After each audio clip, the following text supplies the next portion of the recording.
রিয়া মেয়ে তুমি ভালো, মনটাও তোমার ভালো, কিন্তু তোমার মুখের ভাষাটা ভালো নয়। তুমি যে আমার বন্ধুকে বারবার বলো তুমি আমাকে স্যাটিসফাই করতে পারো না, তুমি আমাকে স্যাটিসফাই করতে পারো না। তুমি কি জানো জঙ্গলে বাঘ কতক্ষণ করে? 25 সেকেন্ড। ওই বাঘিনী তো যে পরে বলে না, জানিস আমার বর আমাকে 25 সেকেন্ড করে।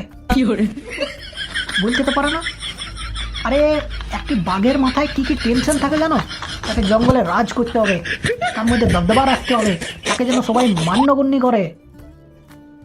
আর তুমি মানে সেইটাকে নিয়ে ধরে বসে আছো। তাহলে তো বাঘিনীটাও যে বলতে পারে আমাকে স্যাটিসফাই করতে পারো না। ও তো ঘোড়ার কাছে যে নিয়ে নিতে পারে, ও তো গাধার কাছে নিয়ে নিতে পারে। তুমি কি জানো গাধা কতক্ষণ করে? 35 মিনিট। আমি তো গাধার তো নিয়ে নিতে পারে যে পরে, কিন্তু কেন লাই না? ইজ্জত চলে যাবে। ইজ্জতের ব্যাপার আছে এখানে, এটা বোঝার চেষ্টা করো। তুমি তুমি স্যাটিসফাইডও দেখছো, কিন্তু যে তুমি ওর সঙ্গে থাকলে যে তোমার একটি বাঘ বাঘ ব্যাপার, তোমাকে দূর থেকে তোর সঙ্গে তোমার সঙ্গে কথা বলবে, সেই জিনিসটা ভাবো। গাধা কতক্ষণ করে? 35 মিনিট। ওর মাথায় ওইসব কোনো টেনশনই নাই। আসে ওকে জঙ্গলে রাজ করতে কেউ বলবে?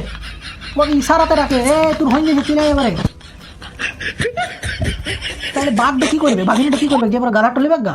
না 35 মিনিট করে, না লিগা হেভি মজা পাবো, পুরা লোবো। হ্যাঁ করবে। রিয়া জিনিসটা বুঝতে শিখো, বুঝো। বন্ধু বটে 3-4 মিনিট করতে পারবে, বেশিক্ষণ নয়।